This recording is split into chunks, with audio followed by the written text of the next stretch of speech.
warahmatullahi wabarakatuh. Kepada Allah kita berserah diri agar Yang Maha Kuasa selalu melindungi diri kita dari musibah dan mara bahaya yang ada di muka bumi ini. Salawat dan salam kita aturkan kepada Nabi besar Muhammad sallallahu alaihi wasallam. Allahumma sholli ala Muhammad wa ala ali Muhammad. Assalamualaikum ya Rasulullah. Saudara-saudara sekalian, pecinta sastra, baik guru, siswa maupun mahasiswa yang mencintai kritik sastra. Pada kali ini kita memulai pembicaraan lebih spesifik. Kita mulai mengkritik puisi. Bagaimana puisi itu bisa kita kritik? Puisi itu ada puisi yang berpola, ada puisi yang tidak berpola. Nah, puisi yang berpola itu seperti yang kita jelaskan, ada pola-pola yang diikuti, ada pola-pola yang tidak diikuti. Nah, biasanya kalau kita melihat dari puisi berpola tidak berpola, tentu yang pertama sekali kalau kita bicara konstruksi dari puisi itu yang berpola, ada acuannya, ada acuan dari pola-pola puisi. Nah, sedangkan puisi tidak berpola itu puisi yang tidak ada acuannya. Meskipun kita tahu bahwa ada unsur-unsur konstruksi atau unsur-unsur intrinsik dari sebuah puisi itu yang punya kesamaan. Tentu hal ini tidak ada yang namanya pola. Misalnya pada puisi itu harus ada tema. Udah jelas, sebuah tulisan itu ada temanya. Tema itu mengarahkan, memfokuskan arah tulisan. Kalau tidak ada temanya, tidak ada satu temanya, maka akan campur aduk tulisan itu. Misalnya, kita tidak menentukan temanya, bisa saja berkaitan dengan bentuk keadilan, bentuk percintaan, dan sebagainya. Tapi kalau ada temanya, tema ini sudah mewarnai, mendasari, menyatukan antar bait.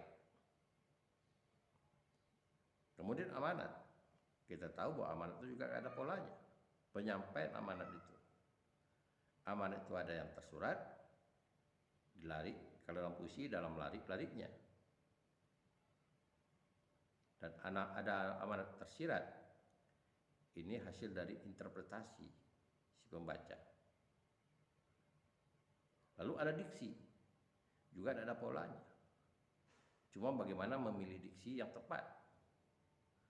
Kita tahu bahwa diksi itu mempunyai 4 peran. Ia sebagai bentuk majas atau gaya bahasa.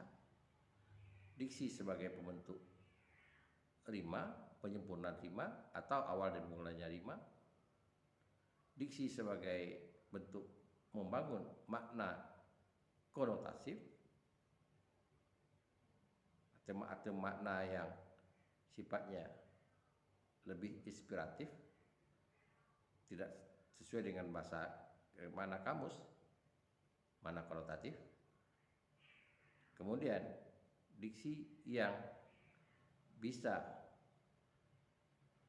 mengeratkan larik, efektivitas larik. Berarti itu pola yang sudah seragam. Yang ada polanya biasanya adalah pola larik. Pola larik ini keseragamannya ada di seluruh puisi berpola. Kecenderungannya 4 hingga 5 kata atau 8 hingga 12 kata. Kecenderungannya, arti kelazimannya, sehingga jadi ketentuan. Kemudian pola bait. Pola bait ini jumlah larik dalam satu bait dan kedudukan larik dalam bait. Misalnya di pantun itu ada pola lariknya, pola baitnya 50% atau separuh dari jumlah larik itu berstatus sebagai sampiran atau pembayar. Jadi paruh pertama dari bait, kalau baitnya itu 6, maka larik 1 sampai 3 itu sebagai pembayar yang dikatakan sampiran. Sisanya isi. Begitu juga kalau 2 larik atau 4 larik. Sementara kita juga melihat ciri khas bait itu yaitu berkaitan dengan kondisi kesempurnaan bait. Bait bisa kita analogikan sebagai paragraf dalam sebuah tulisan fiksi. Artinya apa? Ya, bait itu harus unity, harus koheren. Jadi satu kesatuan isi dan antar lariknya itu kompak. Kemudian yang terakhir, pola terakhir itu adalah pola rima. Pola rima akhir. Ada 2 kecenderungan, yaitu 2 kecenderungan yang lazim diapakan, itu rima sejajar atau rima serangkai, atau dikatakan AAAA, dan 5 bersilang, ABAB per bait. Kalau dia 2 baris, maka kesamanya juga sama, misalnya gurindam. Nah, dari dasar itulah, pengetahuan kita itulah kita mengkritisi lagu, kita mengamati lagu. Apakah sebuah puisi lagu umpamanya ada pengaruhnya enggak dengan puisi lama atau puisi berpola? Itu yang harus kita kritisi. Artinya kita bisa melihat dari sudut pandang puisi berpola. Kalau misalnya iramanya pantun udah jelas, berarti itu liriknya pantun. Kalau iramanya syair ya jelas. Tetapi kalau lagunya itu bebas,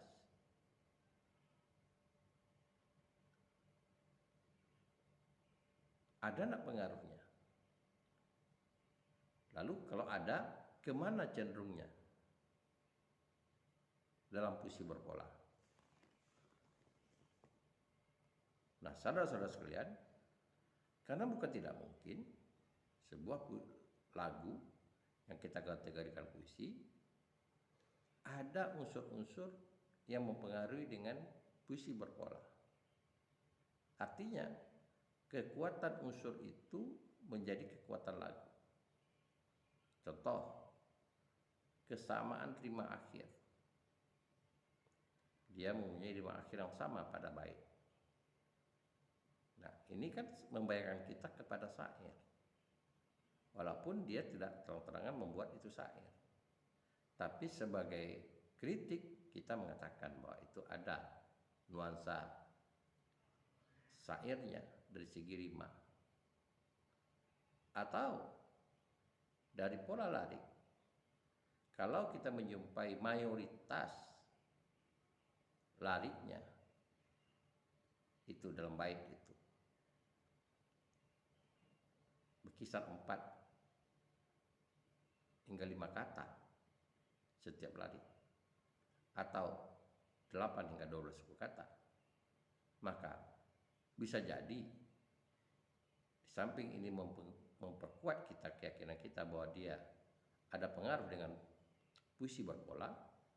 Yang kedua, bisa jadi ini menjadi sumber kekuatannya, sehingga ketika dia menciptakan irama jadi enak, karena kita tahu bahwa dalam puisi berpola ada unsur irama tetap, meskipun pada kondisi penulis puisi yang menjadikan lirik lagu syair tidak mempunyai irama yang tetap. Tapi dengan tertatanya larik itu memudahkan ia membuat irama.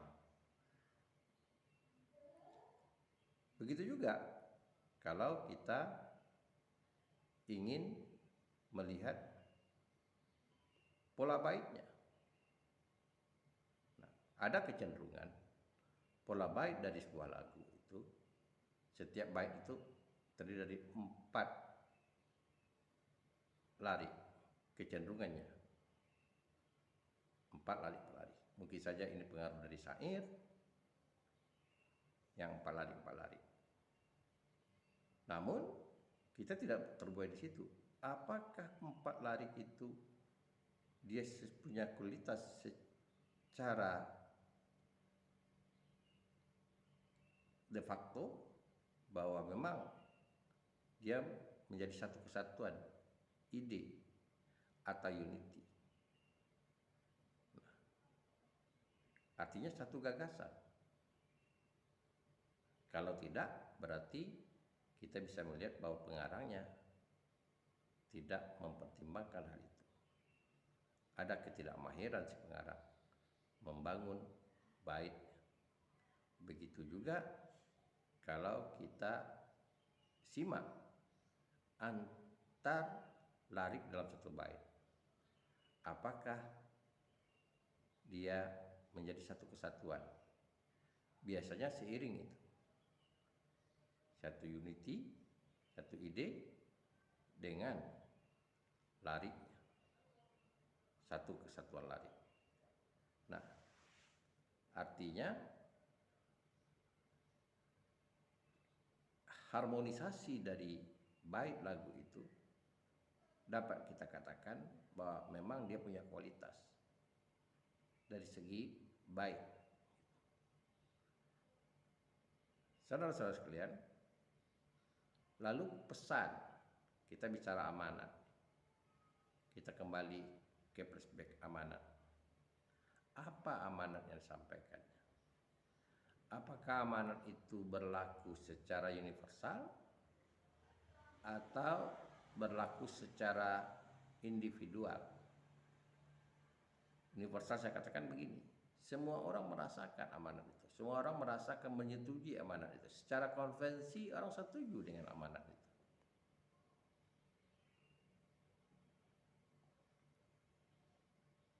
Kita beri contoh lagu Ungu. Kalau ku tahu kapan tiba ajalku, aku akan bermohon. Nah, ini saja kan secara implisit pesannya itu bukan hanya Ungu, tetapi semua orang sepaham dengan itu. Kalau tahu ajal kapan akan datang, berarti orang juga merasa sependapat dengan apa yang dikatakan oleh Ungu.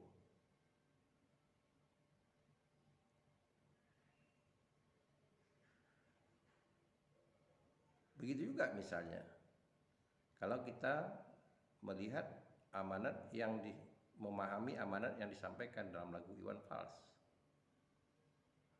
lagu Ibu. Nah, dia katakan ribuan kilo.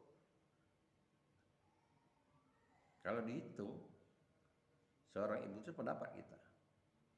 Memang dia berkisar di rumah, tapi kalau dihitung kilonya, jalan yang ditempuh ketika dia mengurus anaknya, sudah berapa kilo dalam satu hari. Ya ke dapur, ya ke ruang tamu. Ibu-ibu itu kita harus sadari, dia sebagai pejalan keras ke kamar mandi, ke dapur, atau ke ruang tamu lagi, lalu ke kedai atau ke warung atau ke pasar. Jadi bukan berarti yang dimasukkan Iwan itu adalah berjalan seperti musafir.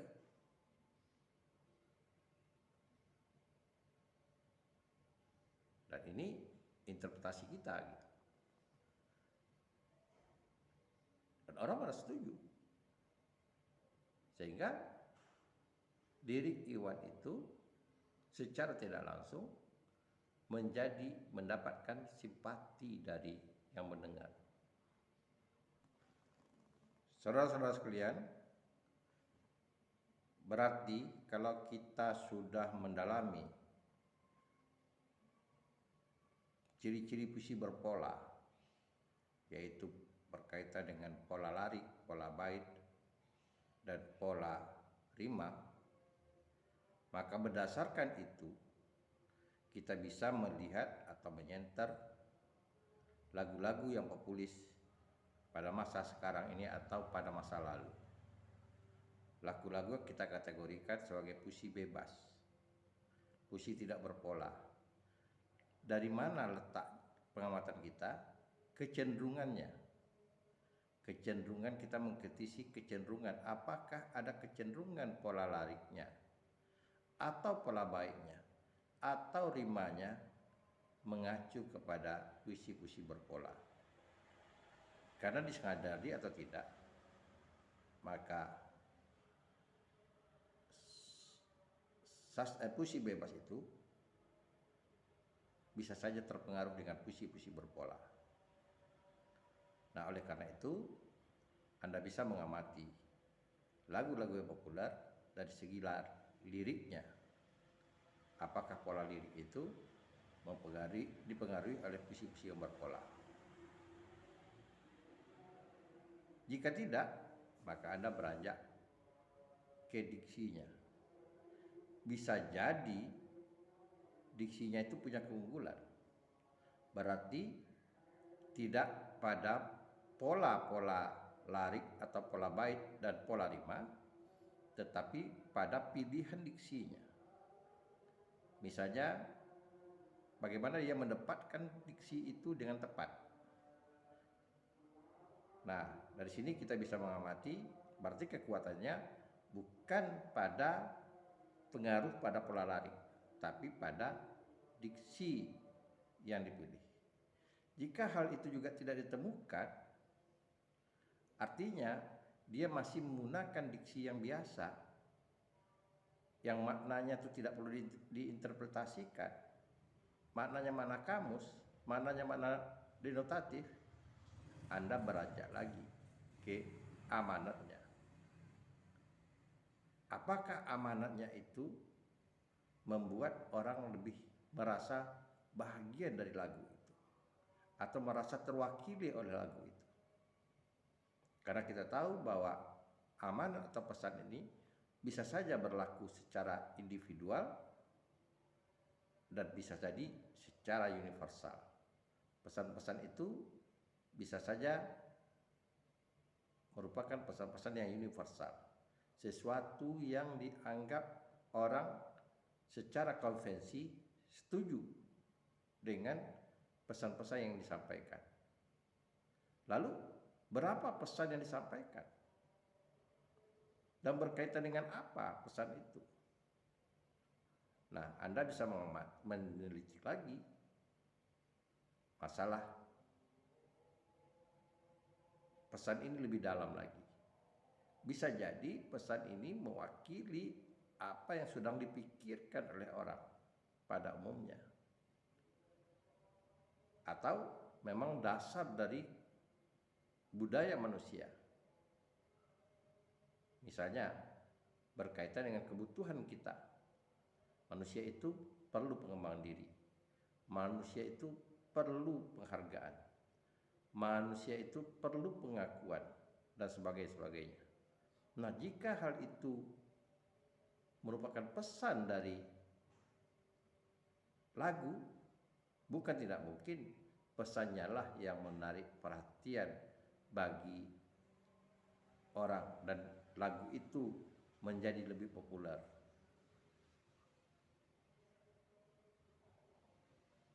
Saudara-saudara sekalian, jadi upaya kita mengkritisi lagu dalam hal agar kita bisa mengungkapkan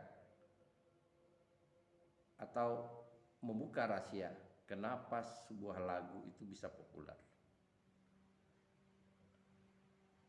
Kalau dia populer, karena lagu-lagu populer itu mempengaruhi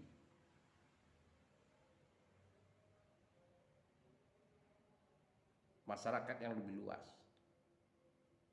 Jadi kepopuleran lagu itu dapat menggerakkan masyarakat atau mengubah cara berpikir masyarakat. Nah, dari sanalah kita bisa meniru, melihat bahwa kita bisa memberikan masukan kepada penulis-penulis lagu tentang keunggulan-keunggulan lagu. Namun jika seandainya dari unsur-unsur intrinsik itu tidak dapat kita cermati, kita kritisi, tidak ada keunggulannya, lalu dari mana? Tentu ada yang di luar dari teks, yaitu berkaitan dengan irama yang menyokong lagu itu. Iramanya atau aransemen lagu itu yang membuat lagunya itu enak didengar, populis, sehingga mengalahkan kelemahan atau menutupi kelemahan lirik. Bagaimanapun juga lagu itu mempunyai dua sisi. Satu sisinya berkaitan dengan lirik-lirik atau dikatakan lirik-lirik puisinya. Yang kedua berkaitan dengan aransemennya. Bisa jadi kedua-duanya punya keunggulan dan punya pengaruh. Nah, tapi boleh jadi juga hanya satu lagu yang liriknya bagus belum tentu iramanya bagus. Nah, bisa jadi itu membuat sebuah lagu gagal disukai oleh orang. Atau sebaliknya, lagu yang liriknya tidak bagus, tapi aransemennya bagus, dan selalu itu bisa menutupi kelemahan lirik. Cuma kita berharap sebagai pencinta sastra, kita berharap lagu-lagu yang populer itu mempunyai kekuatan pada liriknya. Karena bagaimanapun lirik itu mempengaruhi cara orang berpikir, cara orang bertutur, cara orang bertindak. Kesantunan lirik, estetika yang disajikan oleh lirik itu sangat mempengaruhi perkembangan susastra pada umumnya dan lagu-lagu pengarang berikutnya. Kenapa? Ya karena biasanya hal-hal yang dipublikasikan pada masyarakat mengikuti tren yang lebih populer, irama yang populer. Hanya orang-orang yang berani mengambil risiko, ia lari dari zona aman, zona yang dia rintis sendiri. Ada beberapa penyanyi yang kita tahu seperti Tulus, Rizky Febian yang aman, dia mencari jalur sendiri. Iwan Fals yang bertahan dengan gayanya sendiri, kemudian Ebit GAD. Jadi sehingga orang identik dengan irama dan lirik lagu itu pada pengarangnya. Semoga kedua-duanya ini merupakan kekuatan dari lagu-lagu yang populer yang kita amati. Selamat mengkritik lagu-lagu yang populer, dan sekali lagi saya katakan, kritik puisi itu bukan tujuannya menghina dan juga bukan tujuannya itu menyanjung, tetapi tujuannya untuk mencari tahu kelebihan dan kekurangan dari sebuah lagu. Nah, ini tentu kaitannya dengan kritik puisinya, kritik liriknya, kritik baiknya, baik itu berbentuk unsur fisiknya maupun unsur batinnya. Silahkan mencoba, dan semoga Anda orang-orang yang dihargai dalam mengamati perkembangan lagu di Nusantara ini.